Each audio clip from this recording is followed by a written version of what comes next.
Baik, ini kita sudah bersama dengan Bapak Ferdinando H. Ganinduto, BBA.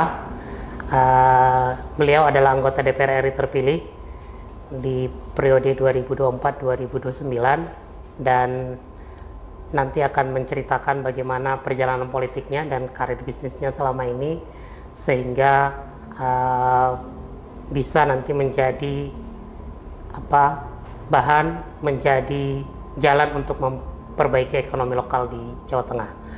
Apa kabar, Mas? Baik, alhamdulillah sehat. Nando, baik. Mas Nando, saya agak tertarik ini dengan profiling Mas Nando karena selama ini terkenal di dunia usaha, di dunia bisnis, tapi kemudian memutuskan untuk terjun ke dunia politik. Nah, ini kan memang fenomenanya banyak sekarang pengusaha-pengusaha kita, profesional kita yang masuk ke dunia politik ini menjadi satu hal yang positif, tapi juga mungkin dunia politik kan terkenal keras gitu ya, terkenal dengan biaya besarnya juga. Nah, apa yang mendorong dan membuat Mas Nando ini memutuskan untuk masuk ke dunia politik dan menjadi calon anggota DPR RI? Baik, jadi gini Mas Nadi, saya mau tarik sedikit cerita mengenai perjalanan hidup saya, karena memang politik ini sesuatu yang ternyata tidak gampang untuk masuk politik. Jadi dulu ceritanya pada saat saya kuliah itu saya memang kuliah SMA sempat di Australia.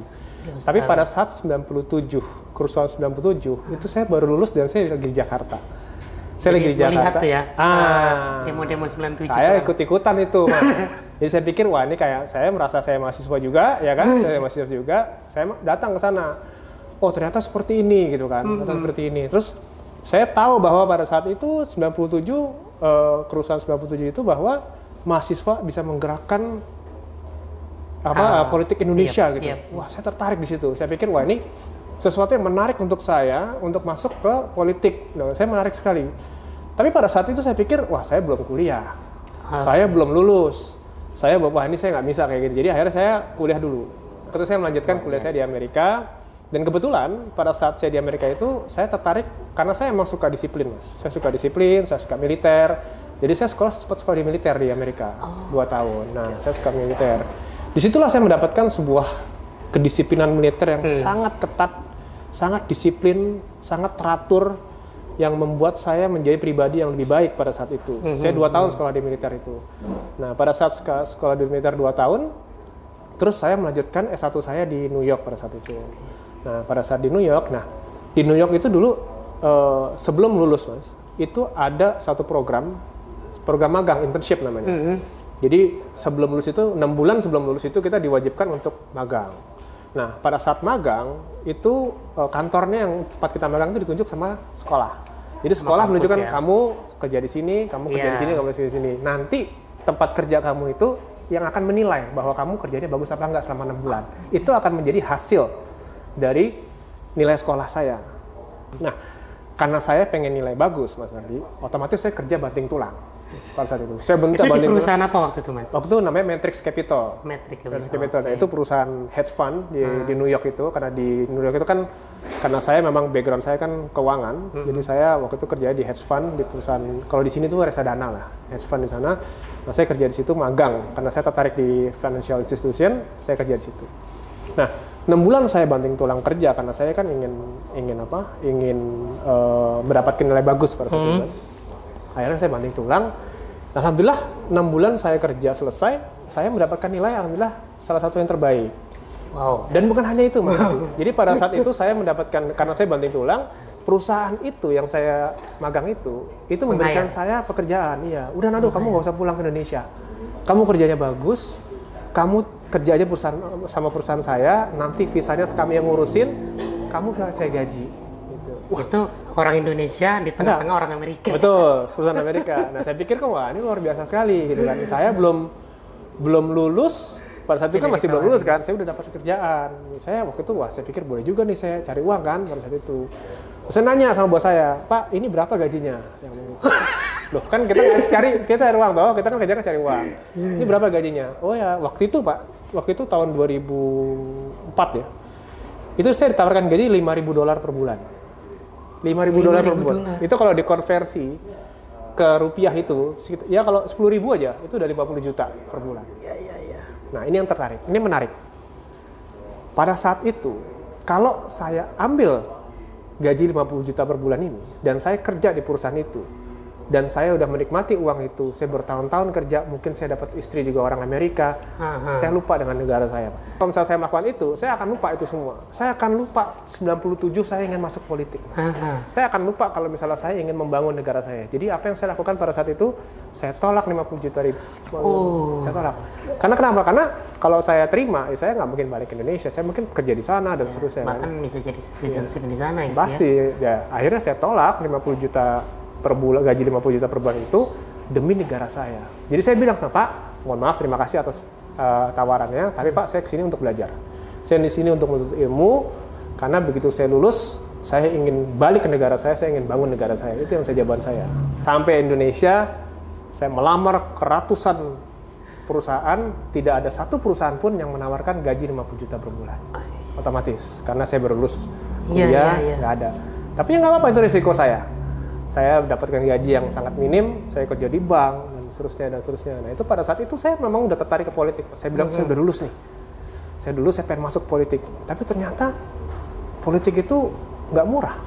Ternyata politik itu dituntut kemapanan. Suatu pribadi yang harus mapan, dan harus punya, udah beres dengan, harus selesai dengan dirinya sendiri. Pada saat itu saya belum selesai, Mas. Saya waktu itu keluarga saya belum ada, saya belum nikah, saya belum punya anak, gaji belum ada, belum kerja. Saya pikir, wah ini sih nggak mungkin masuk politik sekarang. Jadi akhirnya saya berusaha membina satu keluarga, terus akhirnya saya hampir 25 tahun saya bekerja, menabung dan seterusnya. Nah inilah saatnya. Saya ingat tahun 97, pada saat itu saya ingin masuk politik. Dengan kemapanan saya sekarang, saya alhamdulillah umur udah 44, udah setengah jalan ini. Masih muda kan? Memang jiwanya saya masih muda, tapi umur saya udah 44, saya udah siap untuk terjun, saya udah selesai dengan saya dan keluarga saya. Anak saya 3, alhamdulillah udah perempuan, udah besar-besar. Luar biasa. Istri saya juga udah punya usaha juga, jadi inilah saatnya saya ingin mengabdi, Mas. Inilah saya ingin menjadi manusia yang bermanfaat untuk negara saya sendiri. Itu ceritanya. Luar biasa. Jadi nggak banyak orang Indonesia nolak pekerjaan di Amerika gajinya 50 juta. Ini langka ini, Mas Nando ini. Tapi Mas Nando, kalau ini ada orang banyak bertanya gitu ya, Mas Nando ini masih apakah betul anaknya Pak Dito, yang juga politisi senior di Golkar gitu ya, abangnya Mas Diko, Bupati Kendal. Nah, dan ada nggak pengaruh dari ayah gitu ketika memutuskan untuk masuk ke politik? Baik. Jadi di keluarga kami, Mas Andi, jadi ayah saya terutama itu tidak pernah, karena kami kan ada 4 anak laki dan 1 anak perempuan. Jadi banyak lakinya, ada 4. Kami dari kecil itu tidak pernah didorong-dorong harus begini, mau kesini, nggak pernah, sama sekali nggak pernah. Jadi ayah saya tuh benar-benar membebaskan kami untuk berpolitik, berkarir, memilih jodoh dan seterusnya, itu nggak pernah ada jalannya masing-masing ya? Nggak pernah. Jadi, tapi otomatis beliau udah berpolitik dari 2004. Bapak saya udah menjadi anggota DPR RI 4 periode berturut-turut. Otomatis ilmu politik itu saya sudah dapatkan di rumah, Mas. Jadi saya sudah belajar sendiri dari ayah saya sendiri. Setiap kampanye saya ikut, saya pengen tahu, saya ikut kampanye beliau, saya terjun ke bawah sama bapak saya, walaupun saya waktu itu belum masuk politik. Saya pengen tahu aja, saya pengen belajar, karena saya suka belajar orangnya. Saya pengen terjun, apa sih politik, ke DPR saya ikut, sidang paripurna itu saya duduk di atas, di balkon itu ya? Itu saya pengen tahu apa gitu DPR, karena saya tahu, saya targetnya akan ke sana. Tapi sebelum saya ke sana, saya harus menguasai dulu, ini apa sebenarnya DPR, ini apa itu sebenarnya. Itulah akhirnya saya belajar, dan akhirnya saya memberanikan diri tanpa ajakan bahkan suruhan dari ayah saya untuk saya terjun ke DPR RI. Jadi ayah saya itu hanya seorang idola saya yang benar-benar mengayomi kami, anak-anaknya. Tapi dia juga nyuruh, kamu harus begini, kalau enggak. Jadi benar-benar niat dari saya sendiri. Juga misalnya ajakan, Nando masuk politik itu nggak ada ya? Nggak ada. Tapi guru politiknya Mas Nando langsung ke pasti ayah saya. Iya. Karena beliau di rumah juga ngomong politik, saya nanya juga langsung dijawab, telepon juga langsung diangkat, ya kan? Jadi saya lagi nonton TV ini ada apa nih ayah, langsung saya telepon, oh ternyata gini ya. Itu saya belajar banyak. Jadi diskusinya langsung dengan politisi. Langsung politisi. Itu salah satu modal saya, Mas. Kenapa saya bisa, alhamdulillah sekali maju langsung menang. Itu salah satu modal saya. Jadi ini perdana, Mas ya? Perdana jadi caleg langsung terpilih. Langsung alhamdulillah terpilih. Luar biasa. Ini juga barang langka ini. Ini jadi barang langkanya udah 2 nih sekarang. Nah, Mas Nando, jadi kita ini kan Mas Nando kan dari Dapil Jateng 1 ya, Semarang, Kendal, Kabupaten Semarang ya. Jadi Salatiga. Di daerah itu kan sebenarnya tentu ada banyak tantangan-tantangan ekonomi yang mungkin sudah Mas Nando pelajari sejak memutuskan maju di Dapil Jawa Tengah 1 itu. Nah, kira-kira dalam riset yang sudah Mas Nando lakukan, gimana strategi untuk kemudian bisa membangkitkan ekonomi lokal, terutama di dapilnya Mas Nando itu, dengan tadi pengalaman panjang di dunia profesional itu, Mas Nando? Jadi memang sebelum saya memberikan efek ekonomi pada saat saya terpilih sebagai anggota DPR RI, itu saya udah 4 tahun saya bangun bisnis di sana sebenarnya. Jadi saya udah punya bisnis di sana. Sudah punya bisnis. Itulah yang membuat akhirnya kenapa saya majunya ke dapil situ. Karena saya berawal dari saya membuat bisnis dulu di sana. Berarti sudah ada basis sebelumnya. Udah, saya punya perkebunan, saya menanam melon, saya di situ ada saya punya greenhouse di situ, saya bisnis di situ karena di situ permintaan melon sangat tinggi sekali, di sana bagus, ketinggian ininya juga bagus, airnya juga bagus, listrik juga ada, jadi saya bikin melon. Nah, disitulah saya mulai berkomunikasi dengan warga Kendal, saya punya rumah di situ, saya tinggal di situ. Jadi ini bukan pertama kali saya dalam kampanye itu datang ke Kendal, itu bukan pertama kali. Memang udah 4 tahun saya di sana, saya udah bangun itu. Jadi itulah saya udah sering komunikasi sama orang-orang di Kendal, saya udah tahu masalahnya apa, dan saya udah bangun bisnis bahkan di sana. Gitu. Jadi itulah yang membuat saya akhirnya, yaudah dapil sinilah yang saya ingin bantu. Gitu. Oke, tahan dulu ceritanya Mas Nando, nanti kita lanjutkan ke segmen berikutnya. Teman-teman tetap stay, kita mau mendengarkan juga bagaimana perjalanan politik dan kampanyenya Mas Nando nanti di segmen berikutnya.